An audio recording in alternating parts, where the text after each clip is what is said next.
ஐந்து தலை குடையழகி, மஞ்சள் முகத்தழகி, அலைக்கடல் நடுவே வீற்றிருந்து அருள் பாலிக்கும் நைனாதீவு நாகபூசணி அம்மன் ஆலயத்தின் தேர் திருவிழா.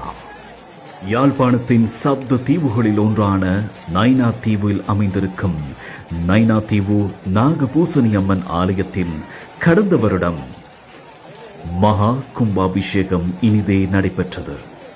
இந்த 2025ஆம் ஆண்டுக்கான ரதோற்சவம் நேற்று 9ஆம் திகதி பக்த அடியார்கள் கூடி நிற்க சிறப்பாக இடம்பெற்றிருந்தது. நைனை அம்மன் பக்த அடியார்களுக்கு அலைக்கடல் நடுவே எழுந்து நின்று ஆசி வழங்கும் காட்சிதான் நாங்கள் காணுகின்றோம். 64 சக்தி பீடங்களில் ஒன்றான நைனாதீவு நாகபூசணி அம்மன் ஆலயத்திலே அம்மன் தேரிலே எழுந்து அருள் பாலித்ததன் பின்னராக பச்சை சாத்தப்பட்ட காட்சியையும் கண்குளிர காண முடிந்தது.